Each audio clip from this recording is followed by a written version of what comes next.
젊은 아이들이 모여서 서로 대화를 주고받습니다. 너 어떻게 생각하니? 그러니까 옆에 있는 친구가 우리 아버지, 우리 어머니, 우리 할아버지, 할머니 때는 텔레비도 없이 살았단다.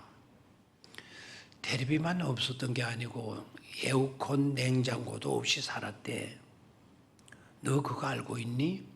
그러니까 옆에 있는 친구가 나도 알고 있지. 그때는 그랬겠지 뭐. 그런데 이 아이가 계속 텔레비 없는 세상, 냉장고 없는 세상, 에어컨 없는 세상, 그리고 휴대폰 없는 세상, 너 살겠어? 어떻게 살았는지 도무지 모르겠어. 우리 할아버지, 우리 부모님들은 어떻게 살았는지 모르겠어. 그러니까 옆에 있던 친구가 대답합니다. 그것도 몰라? 그것도 몰라? 그래. 뭔데 그러면? 그러니까 이 아이 하는 이야기가 그러니까 다 죽었지 그러더라는 거야.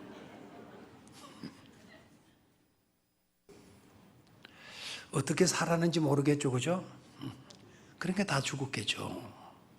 아주 코믹한 그 같은 이야기예요. 마태복음 25장 굉장히 중요한 장입니다. 어느 장인들 중요하지 아니하는 장이 있겠습니까마는 특별히 마태복음 25장은요 심판에 관계된 메시지예요. 심판을 앞두고 너희들이 어떻게 살아야 되는가? 우리 편에서 보게 되면 심판을 앞둔 우리들의 삶은 어떠해야 되는가 하는 것에 대해서 우리 주님께서 설교해 주신 말씀이에요. 여러분 아시다시피 마태복음 25장에는 세 가지 비유로 이루어져 있죠. 제일 먼저 나오는 비유가 25장을 딱 펴서 보시기를 바라요. 맨 먼저 나오는 비유가 바로 뭐죠? 열처녀 비유죠, 그죠? 열처녀 비유. 미련한 5 처녀와 지혜로운 처녀 5. 열처녀 비유가 나오고 있습니다. 자, 그 다음에 두 번째 나오는 비유가 뭡니까? 14절부터 나오고 있죠. 14절부터 오늘 읽었던 본문 말씀 바로 앞에 30절까지. 이 내용은 바로 뭐죠? 무슨 비유라고 되어 있죠? 달란트 비유라고 되어 있죠. 그죠? 달란트 비유. 그리고 오늘 우리가 읽었던 마지막 부분 31절에서 끝절 46절까지 이 말씀은 우리 주님께서 다시 오실 때 다시 오신다라는 것을 두 자로 줄이면 뭐죠? 재림하실 때, 우리 주님 재림하실 때 모든 천사를 동원하고 재림하실 때 이제 여러분 잘 연상을 하셔야 돼요. 모든 천사와 함께 재림하실 때 수많은 날개 달린 천사들을 데리고 우리 주님이 임하시게 되는데요. 그냥 날개 달린 천사들만 데리고 재림하시는 것이 아니고 천군 천사들이 나팔을 불고 환호하고 하는 모습으로 우리 주님이 다시 오시게 된다는 겁니다. 그러니까 그 광경이 또 그 규모가 대단하다라는 것을 알아야 됩니다. 조그만 우리가 행렬이 지나가도 임금이 지나가도 임금이 행차해도 막 거기엔 뭐 나팔 부는 수가 있고 뭐 이렇게 하잖아요. 근데 예수님이 다시 오실 때 하나님의 아들이시고 성자 하나님이신 예수님이 다시 오실 때 영광 중에 그것도 영광 중에 다시 오실 때 그 광경이 오죽하겠습니까? 그런데 그 내용을 보면 우리 주님께서 다시 오셔서 하는 일을 보게 되면 구분하는 일을 해요. 구분하는 일. 그 구분도 굉장히 복잡하거나 뭐 어렵거나 그렇지 않고 그냥 이쪽이 어느 쪽이죠? 오른쪽 이쪽에 모여. 그다음에 이쪽이 뭐죠? 왼쪽 이쪽에 모여. 이겁니다. 그래서 전 세계 만민을 두 부분으로 이렇게 나누게 돼요. 제가 쉽게 이쪽 저쪽 했지만 이쪽 저쪽에 아무라도 막 이리 가고 싶으면 이리 가고 저리 가고 싶으면 저리 갈 수 있는 게 아니라는 사실이죠. 그죠? 하나님이 딱 기준을 딱 지정해 주고 이쪽으로 올 사람 이쪽으로 모이고 저쪽으로 올 사람 저쪽으로 모여. 이미 다 판명이 돼 있는 거예요.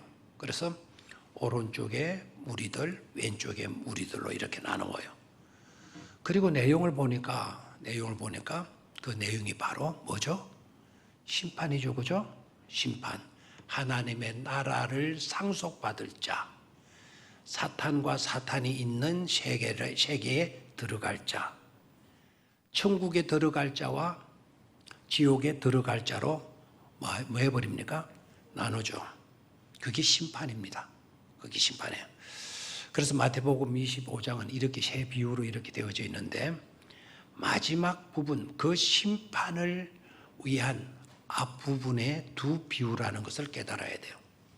자, 마지막 때 뭐가 있을 것인데 우리 주님이 다시 오셔서 이 세상의 만물들을 심판하시게 될 터인데 그 심판이 있기 전에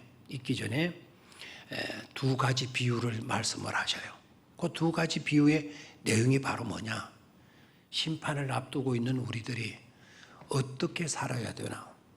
심판을 앞두고 우리가 무슨 준비를 하고 살아야 되나 하는 것을 알기 쉽게, 이해하기 쉽게 뭐로 말씀해 주셨다? 비유로 말씀해 주셨다라는 겁니다. 자, 비유는 우리 주님께서 비유로 말씀하실 때에는 우리를 헷갈리게 하기 위해서 비유로 말씀하신다 그랬어요. 알아듣기 쉽게 하기 위해서 비유로 말씀하신다 그랬어요.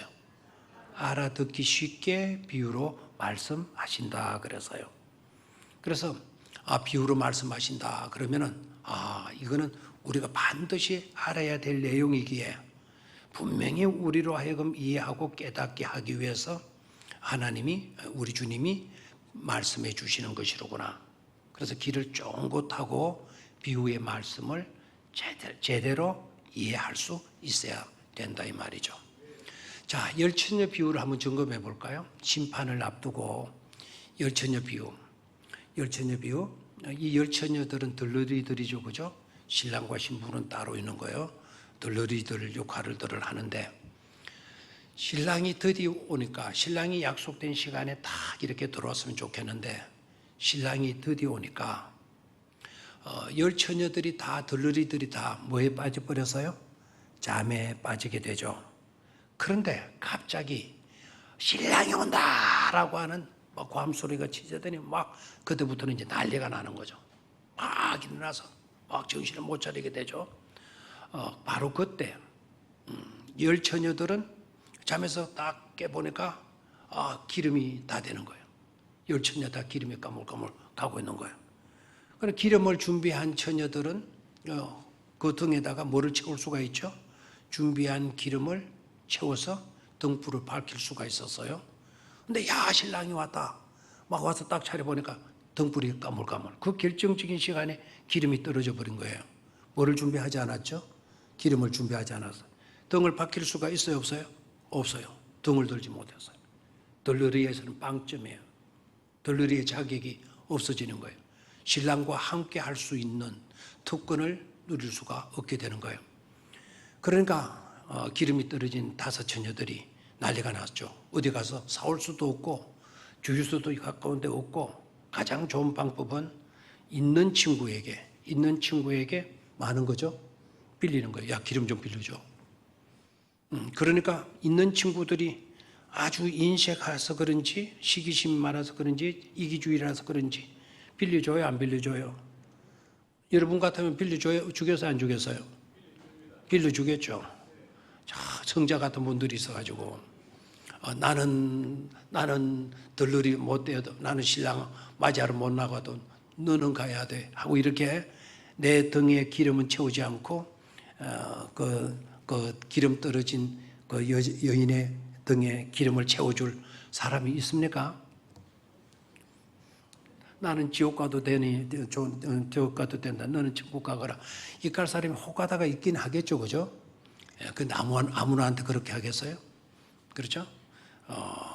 바로 안 빌려주는 거예요.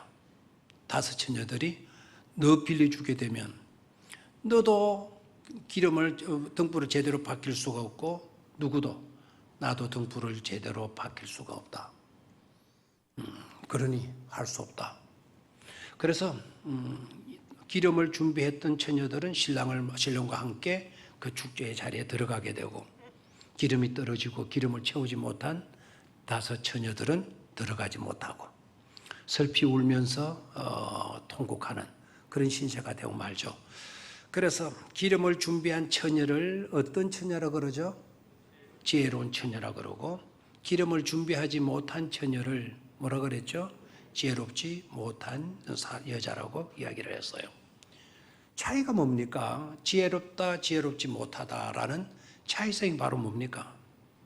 예쁘다, 예쁘지 않다, 뭐 키가 어느 정도 된다, 학벌이 이렇다 저렇다, 집안이 좋다 안 좋다 하나도 거기에 들어가지 않아요. 단지 조건 하나가 바로 뭐죠? 준비했느냐. 딱 하나의 질문이에요. 뭐 했느냐? 준비했느냐. 준비가 되어 있느냐. 이 말은 곧 마지막 부분에 나오는 우리 주님 다시 오실 때의 상황을 준비하면 두고 우리가 어떻게 살아야 되는 것인가는 중요한 메시지의 핵심적인 바로 뭐냐?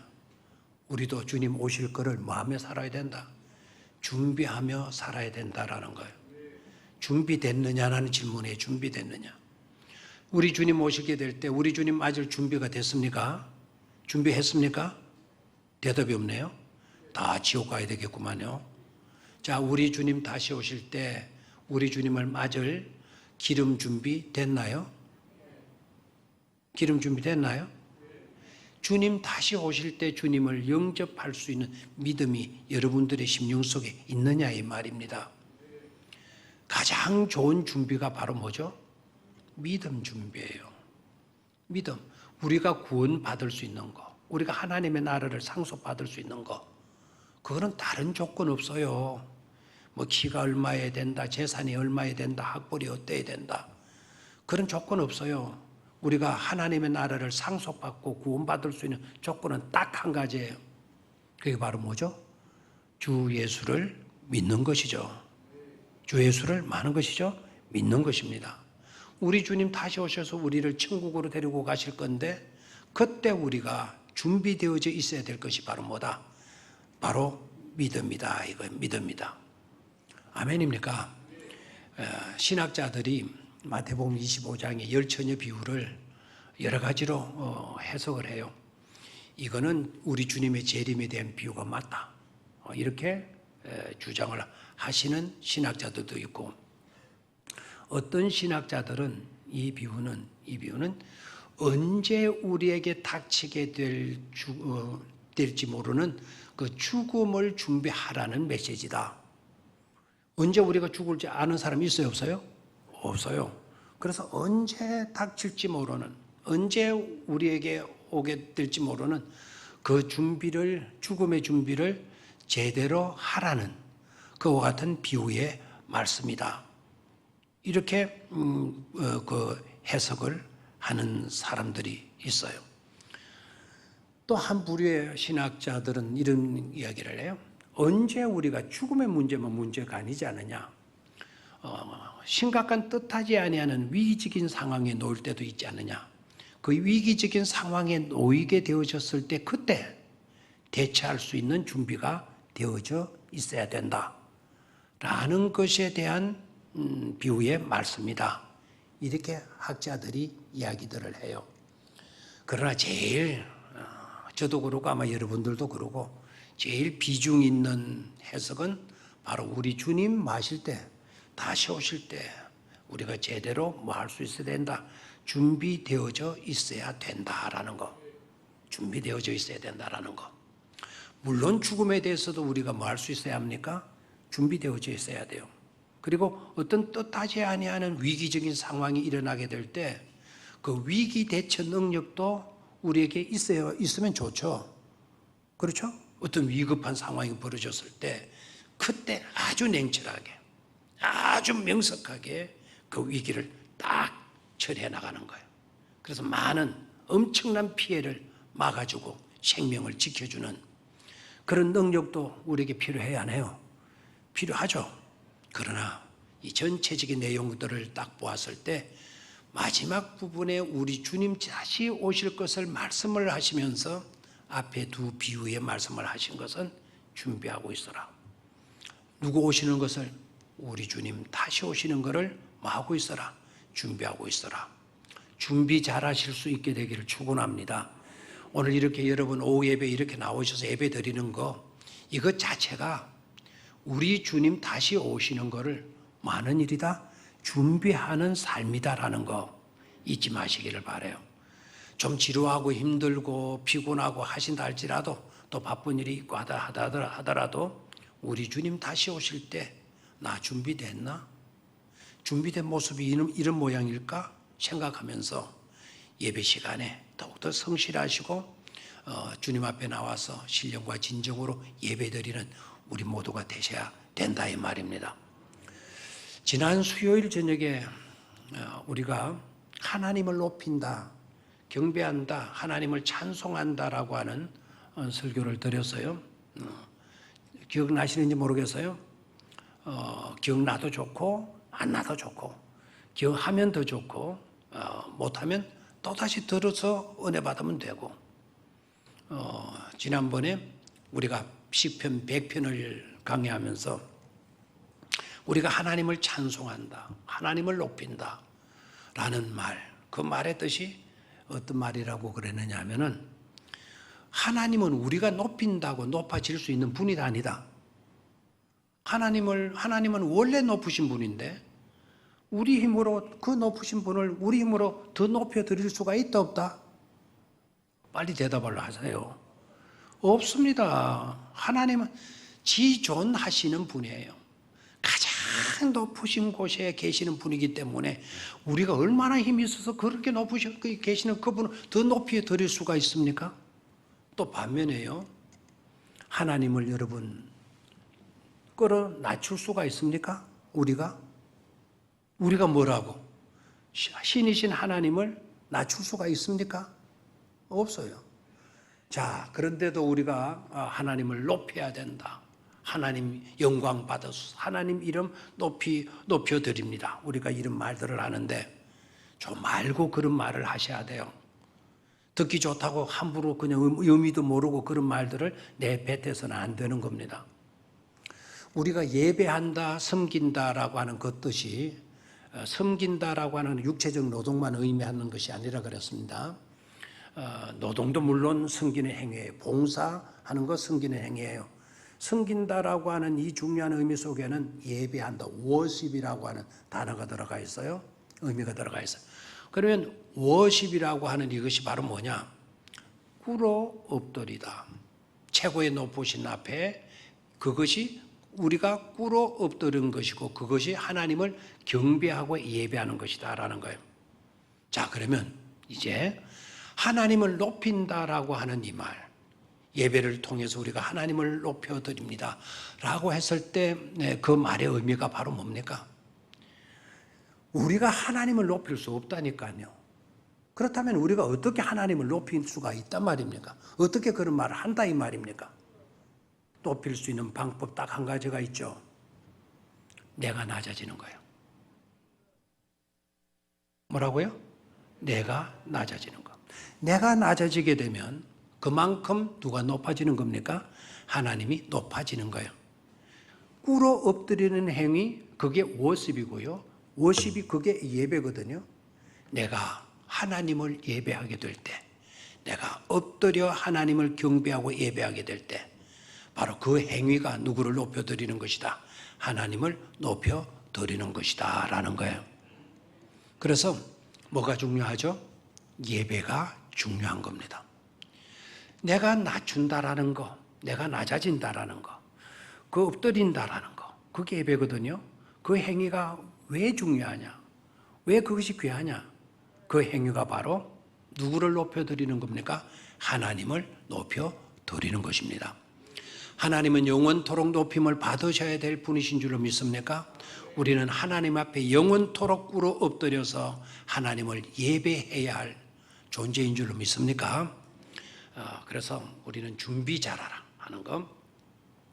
두 번째 비유의 말씀이 달란트 비유죠. 달란트 비유. 달란트 비유 여러분 잘 알죠? 달란트가 어떻게 나옵니까? 5달란트, 2달란트, 1달란트 나오죠. 나오죠? 5달란트, 2달란트, 1달란트. 달란트라고 하는 이 단어가 이 달란트라고 하는 그 용량을 나타내는 이 단위가 얼마나 큰가라는 것을 여러분들이 아셔야 됩니다. 5달란트 하게 되면 금 35kg입니다. 혹시 이 중에 35kg 있습니까? 자기 몸무게가 괜찮아요. 흉보는 거 아니니까 35kg 없습니까? 다 100kg가 넘는 모양이죠. 35kg. 그분이 계시면 참 좋았는데 그분을 이렇게 세워놓고 저 크기의 금덩어리 생각하면 단위가 크죠. 그런데 여기에서 강조하는 것은 바로 뭡니까? 주님 오시기 전에 우리들은 어떻게 살아야 되나? 어떤 삶을 살아야 되나? 뭐죠? 달란트 비유죠. 달란트 비유의 핵심이 바로 뭡니까? 부지런히 일해서 부지런히 남겼다는 겁니다. 성실성이죠. 성실성.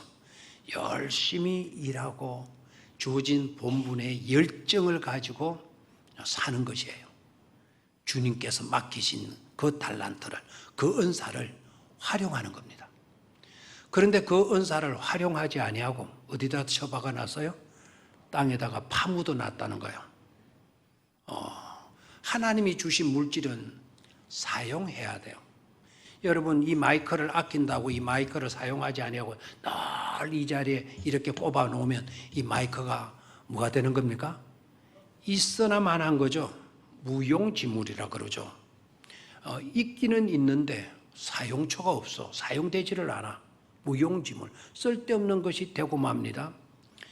여러분 성령차 갖고 싶을 겁니다. 그래서 성령차를 아주 귀하게 좋은 성령차를 마련했습니다. 아주 벤츠, 큰 그 벤츠를 마련했습니다. 너무 귀한 외제차, 좋은 차를 마련했기 때문에 이거 함부로 타면 안 돼. 그래가지고는 차고에 넣어놓고 1년이고 2년이고 3년이고 가만히 모셔만 놨어요. 10년 뒤에 20년 뒤에 그 차가 아주 새 차 그대로 아주 신차 그대로 겠죠, 그죠? 대답 좀 해요. 그렇게 가만히 처박아 놓으면 아무리 좋은 차도 나중에 제대로 속도가 난다 안 난다? 안 난다라는 거예요. 왜 안 날까요? 왜 못 쓰게 될까요? 중고는 마찬가지예요. 그것은 삭아서 못 쓰게 돼요. 썩어서 못 쓰게 돼요. 그러니까 하나님이 주신 물건들은 우리가 그냥 가만히 두어서는 안 되고 뭐 해야 됩니까? 사용하고 활용할 수 있어야 된다 이 말입니다. 자, 여기 나오는 달란트 비유인데요. 원래 달란트라는 이 단어는 탤런트에서 왔잖아요. 탤런트라는 말 많이 듣잖아요. 뭐 TV 탤런트들이에요. 이 탤런트라고 하는 이 말은 재능이거든요. 은사이거든요. 재능, 하나님께서 우리에게 주신 그 재능을 가지고 우리가 그 재능을 썩 켜놓으면 묵혀놓으면 안 된다 이겁니다. 그 재능은 부지런히 우리가 뭐 해야 되죠? 활용할 수 있어야 된다라는 거예요. 아멘입니까? 활용할 때 그만큼의 가치를 다시 우리가 생산해낼 수가 있고 그만큼의 가치를 우리가 더 얻을 수가 있다라는 거죠. 5달란트를 가지고 투자했더니 나중에 5달란트 가지고 투자했더니 나중에 얼마가 생겼어요? 5달란트가 더 생겼어요. 합치면 몇 달란트예요? 10달란트예요. 이게 하나님의 논리예요. 그런데 이것을 처박아 놓으면 자 10년이 갔어요. 주님이 오셔서 결산해요. 우리가 처박아 놨으니 이것 가지고 가는 거예요. 그러면 몇 달란트입니까? 5달란트. 손해봤나요? 안 손해봤나요? 손해봤나요? 안 봤나요? 5달란트, 내가 1달란트 받았고 1달란트 묻어놨다가 1달란트 주인에게 가지고 가서 내가 주인의 손해를 끼쳤어요? 안 끼쳤어요? 빨리 대답해요. 끼쳤어요? 안 끼쳤어요? 본종 그대로 가지고 갔잖아요. 끼쳤어요? 안 끼쳤어요? 끼쳤죠? 왜 끼쳤죠? 뭘 끼쳤죠? 이자라도 받았어요. 이자도 못 받도록 하다 그래서 이 악하고 나오는 단어가 뭐죠? 게으른 종아. 절대로 우리가 주님 오실 때 다른 소리는 못 듣는다 하더라도 게으르다라 소리는 듣지 말아야 된다 이 말입니다. 뭐 하지 말아야 돼요? 절대로 게으르다. 이 게으름이 무슨 악이 됩니까? 그런데 게으른 것을 두고 우리 주님은 딱 재판을 내리기를 너는 악한 놈이야. 이 악하고 게으른 종아, 악하고 게으른 종아. 그냥 게으른 종아라고 야단치지 않아야 하고 악하고 게으른 종아. 이 생각 자체가 악하다라는 거예요. 그냥 게으름 자체가 바로 뭐가 된다는 거죠? 악이 된다는 겁니다. 바깥 어두운 데 가서 너는 버려져서 거기서 슬피 울며 이를 갈미 있으리라. 그때 가서 원통해야 하고 그 통해서 가슴을 치고 회개를 한다고 해서 되는 것이 아니다 이 말입니다. 여러분 바깥 어둠에 떨어져 가지고 원통해서 가슴을 치고 원통해서 통곡을 하는 걸 가지고 그걸 회개한다? 저 사람 이제서 정신 차리고 회개 안 해? 그거 회개입니까? 회개가 뭐죠? 회개가 뭐죠? 자, 그러면 이거는 뭐죠? 그러면 자복은 뭐죠? 너무 헷갈립니까? 목사님 너무 골치 아파하지 말고 지금 전심 때입니다. 오니까 빨리 좀 마치 주이소. 이러실 분들 있겠네요. 자복과 회개가 같습니까? 다릅니까? 같습니까? 다릅니까? 다릅니다. 뭐가 다릅니까? 이러면 이렇게 대답해요. 글자가 다릅니다. 글자가 다르죠. 같습니까? 다릅니까? 다릅니까? 다를 것 같습니까? 같습니까? 자, 우리 찬송가 가운데 자복하고 회개하니, 자복하고 회개하니, 같으면 자복하고 회개하는 말을 쓸 필요가 없죠. 자복은 내 스스로 인정을 하는 거예요. 그렇습니다. 인정을 하는 거예요. 회개는 그 인정하는 데서 끝이는 것이 아니고 돌이키는 거예요. 행위가 따르는 거예요. 행위가. 이해가 됩니까? 자, 바깥에 떨어져서 거기서 슬피 울며 이를 가면 그건 회개가 아닙니다.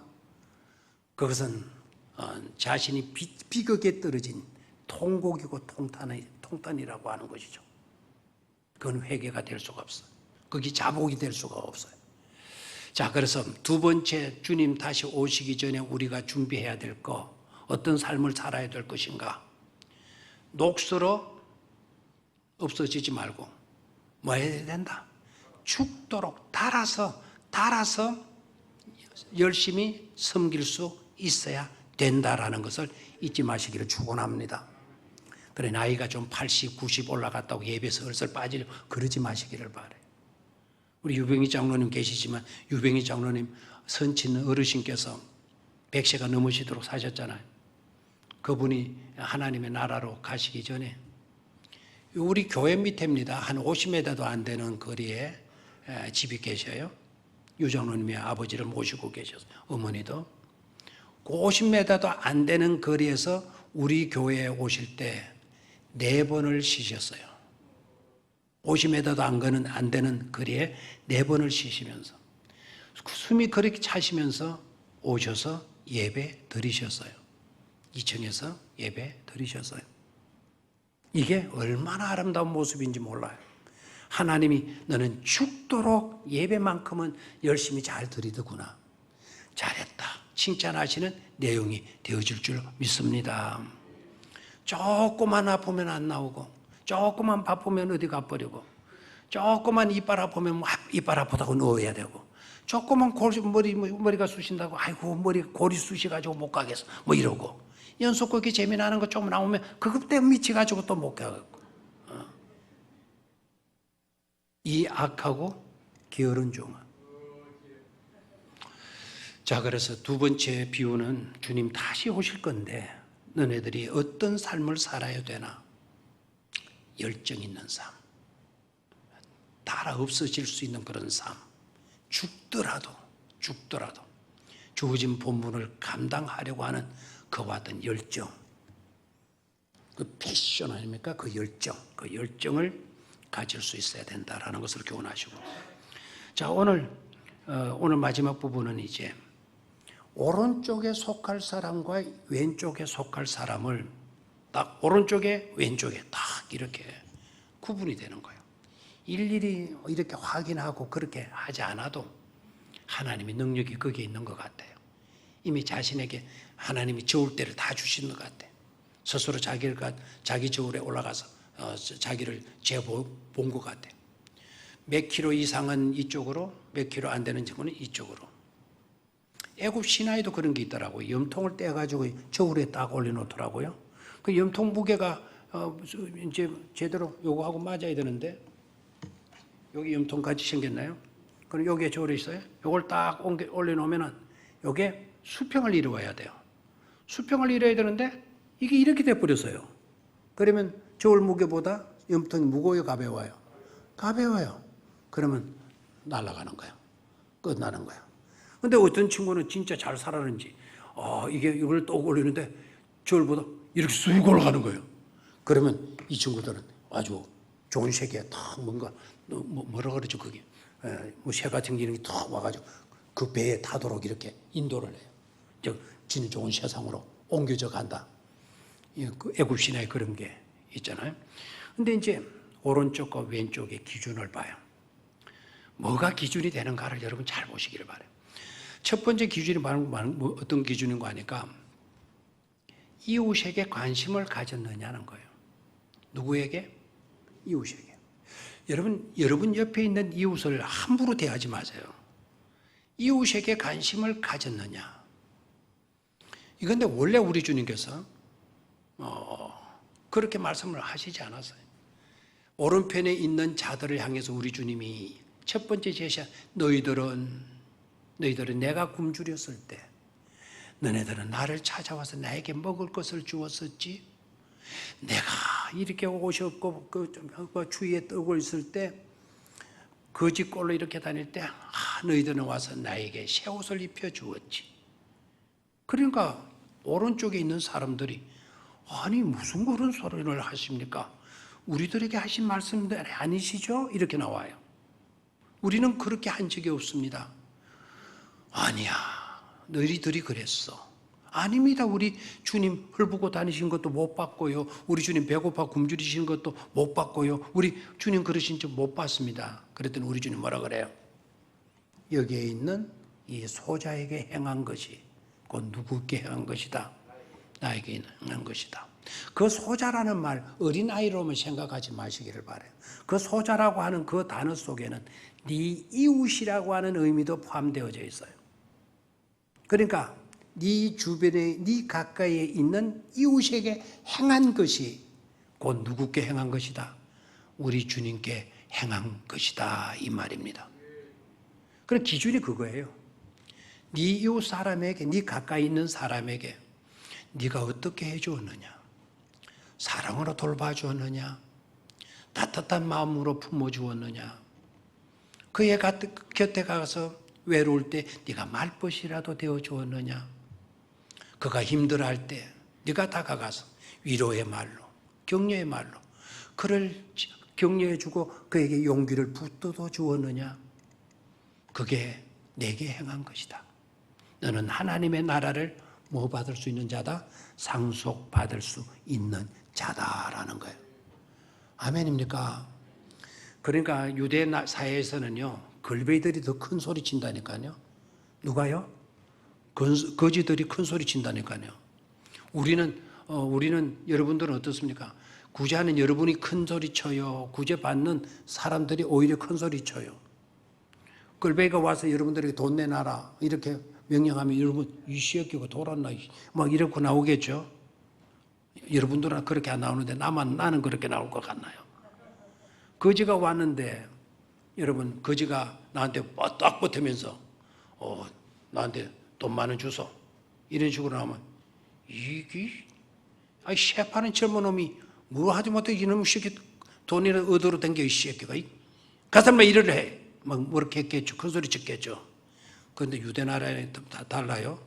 유대 나라는 거지가 더 큰 소리 친다니까요. 왜 큰 소리 친 줄 알아요? 내가 있으므로 당신네들이 천국을 유보로 받을 수 있다. 너 나한테 잘해봐. 너 나한테 잘해줘야 네가 천국 간다. 천국을 유업으로 받을 수 있다. 내가 없어봐라. 너 그 천국 갈 수가 있는가. 그러니까 이 거지들이 더 배짱이고 한다는 거죠. 그런 것도 문제는 있겠죠. 그러나 내 옆에 있는 이웃, 그 사람이 좀 모자라고 어린이처럼 철이 덜 들고 가진 것이 부족하고 그럴 수도 있겠죠. 그런 자에게 잘해주는 것이 곧 누구께 잘해주는 거다. 우리 주님께 행한 것이다. 아멘입니까? 그래서 이웃 사랑을 실천한 사람, 이런 사람이 천국의 주인공이 된다라는 거죠. 요한일서 4장 12절을 잘 빨리 찾으시기를 바라요. 요한일서 4장 12절. 요한일서 4장 12절.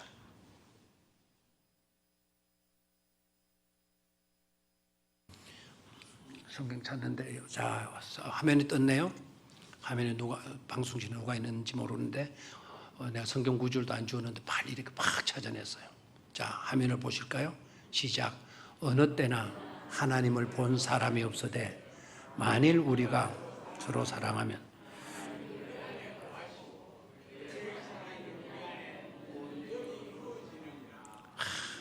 보십시오. 우리가 하나님을 본 사람은 없어요. 만일 우리가 서로 사랑하면 우리가 뭐하면 서로 사랑한다면 저 사랑하면 이렇게 되는데 저 원래의 뜻은 의무적으로 사랑하면이라는 뜻이에요. We also ought to love one another. 우리가 서로 ought to love, 서로 의무적으로 당연시 사랑하기만 하면 하나님이 우리 안에 거하시고 God lives in us. 하나님이 lives in us. 우리 안에 거하시고 사시고 그의 사랑이 우리 안에 온전히 이루어지니라. 그러니까 내가 내 이웃을 옆에 있는 사람, 여러분 뒤에 있는 사람을 서로 사랑하면 하나님이 어디에 가시고 우리 안에 계시고, 아멘입니까? 여러분이 우리가 서로 사랑할 때 이 사랑하는 이 공간 안에, 여러분이 사랑하는 이 공동체 속에 누가 계시고? 하나님이 계시고. 얼마나 아름다워요. 그런데 옆에 사람 불편합니까? 괜히 미워집니까? 싫어집니까? 큰일 날 소리입니다. 오늘 지옥에 떨어질 사람 뭐라고 이야기했어요? 너희들은 내게 안 했느니라. 안 했다. 너희들은 안 했다. 나에게 해준 게 없다. 그러니까 왼편에 있는 사람들, 아니 우리가 언제 안 했을까? 이렇게 나와요. 언제 안 합니까? 우리 했잖아요. 우리 언제 안 했습니까? 이렇게 따지고 나와요. 그랬더니 우리 주님 대답 동일해요. 여기에 있는 이 소자에게 하지 아니한 것이 곧 누구께 하지 않은 거다. 나에게 하지 아니한 거다. 말씀을 하죠. 그러니까 우리가 내 옆에 있는 사람을 오늘부터 깨달으셔야 돼요. 옆에 있는 사람을 절대로 우리는 사랑해야 된다는 거. 미워하거나 외면하거나 무시하거나 멸시하거나 험담하거나 하지 말고, 그런 대상이 아니라니까요. 내 옆에 있는 분은 내가 반드시 맞지 않으면 사랑하지 오툴라브나니까요. 사랑하지 않으면 안 되는 소중한 분이라는 것을 깨닫기를 축원합니다. 누구이든지. 두 번째로 오늘 마지막 심판의 기준이 어떤 것인가 하니까 보상을 기대하지 않는 사랑이에요. 뭐를 기대하지 않는 사랑? 보상을 기대하지 않는 사랑. 오른편의 사람들의 특징이 그래요. 우리는 하지 않았습니다. 우리 주님은 뭐를 주고 싶은 거예요. 너네들은 나한테 이렇게 잘해 주었다. 너희들은 내게 이렇게 해 주었지. 내가 갇혔을 때 너희들 찾아와 주었어. 그때 참 고맙더라. 그래서 내가 너희들에게 뭐를 좀 해주고 싶다. 그러니까 오른편에 있는 사람들 뭐라 그래요? 우리 한 것 없습니다. 우리 한 것 없습니다. 자기가 행한 것을 기억해요, 못해요? 기억 못하는 거예요. 기억 못한다라는 것은 대가를 기대하지 않았다는 거예요. 보상 받으려고 한 일이 아니었다라는 거죠. 아멘입니까? 그런데 왼편에 있는 사람들 뭐라고 나왔죠? 언제 우리가 안 합니까? 이것은 계산적인 거예요. 그래서 내가 행한 것을 다 기억하는 거예요. 내가 행한 것. 여러분 항상 삐끼고 이렇게 토라지고 하는 거는 내가 받은 거는 잊어버려요. 내가 준 것은 기억해요. 저도 그래요. 저도 내 후배들 저도 제일 꼴뱅이에 있다가 이제 올라가 있더라고요. 저 후에. 그리고 후배들이 목사님 식사 좀 같이 할까요? 식사 대접하겠습니다. 그래, 그래라. 그럼 이제 전화 끊어요. 식사 대접하겠습니다. 말을 들었는데 아직 5년이 가도 식사 대접 안 하대요. 근데 저는 그걸 기억을 해요. 그거는 인사말 정도로 하는 소리였다. 이렇게 알고 보면 신경 안 쓰면 되는데 누가 식사 같이 좀 합시다. 언제 시간 됩니까? 내일 시간 됩니까? 이렇게 해가지고 그렇게 말해주는데 식사합시다 하고 안 하는 사람. 야, 정말 밉대요. 그래 두 번 다시 상종을 안 해요. 근데 그 친구가 또 내가 미워서 그런지 서울로 쫓겨가 버려서요. 그래서 서울 가는데 야, 너 대접하고 올라가지 왜? 내가 그래서요. 너 나한테 몇 번 네가 대접한다고 그랬냐? 자, 여러분. 내가 남이 나한테 해준 것은 해주겠다는 것은 기억을 해. 내가 받은 것은 기억을 못하고 내가 받은 것은 기억을 못하고 제대로 말을 했네요. 내가 준 것은 기억해. 10년 전에 내가 너한테 밥 안 사주더라. 10년 전에. 10년 전에 내가 그 친구한테 밥 한 그릇 얻어먹고 나는 그 친구에게 7번 밥을 대접했는데 그 친구는 7번 내가 대접한 거는 그 친구가 잊어버리고 있더라고. 삐끼는 거예요, 거기에서. 그래서 반대로 하나님은 생각하라 그러죠. 네가 해준 것은 잊어버리고 받은 은혜는 잊어버리지 말라고. 감동이 되면 아멘을 좀 해주시면 안 좋아요? 우리가 베푼 것은 해버리고 잊어버리고 그거 잊어버려야 나의 공로가 안 됩니다. 그걸 잊어버리지 않고 있으면 내 공로가 되는 겁니다. 내 업적이 되는 거예요. 내가 베푼 것은 잊어버리고 어떤 사람은 또 이렇게 위로받아요. 나는 그래서 안 해. 그래서 평생 식사도 같이 한 번 안 하는 거예요. 남 대접도 한 번 못 하고 사는 거예요. 난 그래서 안 한다니까. 그걸 정당화시키는 사람이 있어요. 내가 행한 것은 해버리고 잊어버리고 내가 받은 은혜는 철저하게 기억합시다. 아멘입니까? 그래야 오른편 성도가 될 수 있다 이 말입니다. 하나님의 나라를 상속받을 수 있는 성도가 될 수 있다 이 말입니다. 조그마한 것까지도 기억하세요. 받은 은혜에 대해서는. 네가 그때 나한테 아이스크림 하나 사줬지. 그때 나 정말 맛있게 먹었거든. 고맙다. 기억해 주는 거예요. 그러면 그 사람이 그거 언제 그랬어요? 그때 10년 전에 그때요. 그랬잖아. 10년 전에 그 일을 기억해요?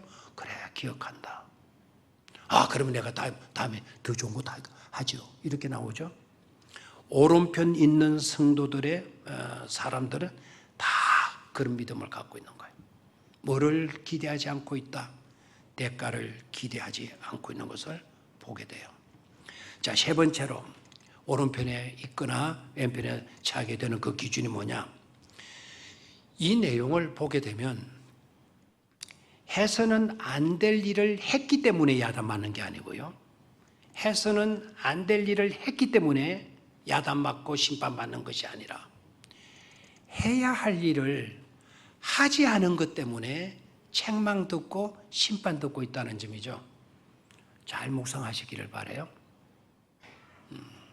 저더러 성경을 많이 읽고 연구하고 밤늦게까지 책을 들여다보고 연구하고 그런 목사로 기억하지 말고 조금 거기에서 올라서서 우리 목사님은 하나님의 말씀을 굉장히 깊이 있게 묵상하시는 목사님이시다.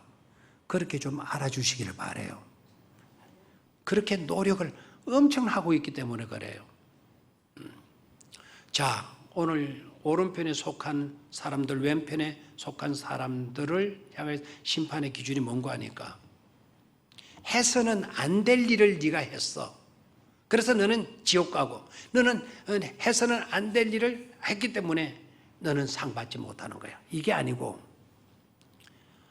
해야 할 일을 하지 않은 것 때문에, 해야 할 일을 하지 않은 것 때문에 뭘 받는다? 심판받는 것이다 라는 거예요. 아멘이면 아멘을 좀 하라 그랬잖아요. 그렇죠? 그래서 야고보서에 그런 말씀이 있잖아요. 선을 행할 줄 알고도, 선을 행할 줄 알고도 실행치 아니하면 그것이 바로 뭐니라? 죄니라. 한번 다 같이 한번 찾아볼래요? 야고보서 4장 17절. 야고보서 4장 17절. 야고보서 4장 17절.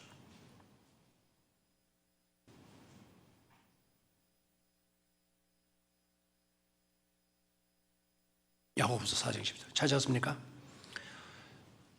방송실이 야고보서 4장 17절. 야고보서 4장 찾았으면 우리 다 같이 읽죠. 시작.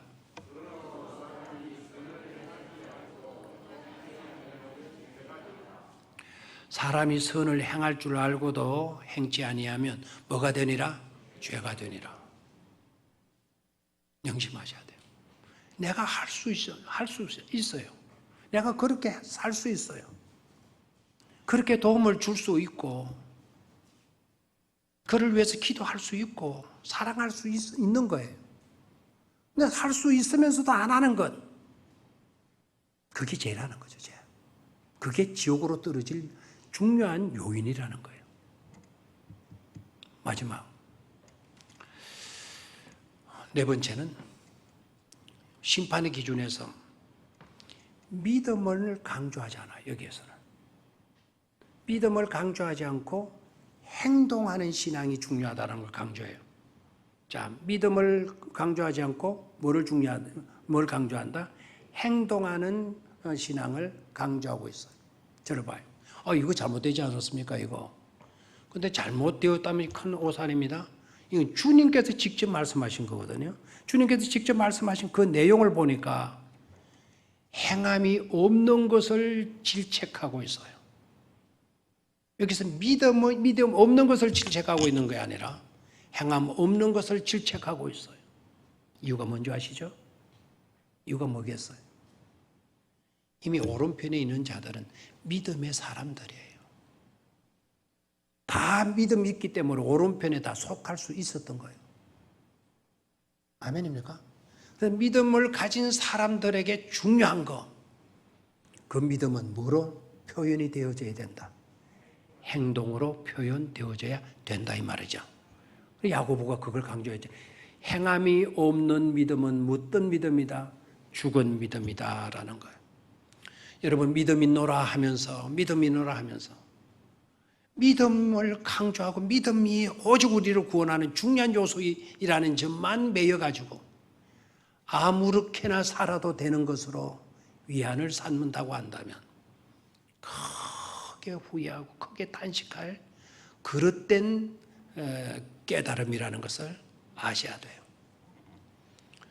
우리는 다 믿음을 가진 자들인 줄 믿습니까? 이미 다 우리는 어디에 속할 사람인 줄 믿습니까? 오른편에 속할 사람들인 줄 믿습니까? 오른편에 속할 우리들에게서 빠뜨리지 말아야 될 건 믿음 가졌을 때 아까 열처녀 비유에서도 때를 맞춰야 돼요. 때가 있을 때 기름 준비해놔야 돼요. 마찬가지예요. 우리가 믿음으로 우리가 하나님의 자녀가 되고 하나님의 백성이 되어졌을 때에 그 믿음 가지고 열심히 행함으로 살아드릴 수 있어야 된다 이 말입니다. 그런 신앙인이 되시기를 주의 이름으로 축원합니다. 하나님 아버지,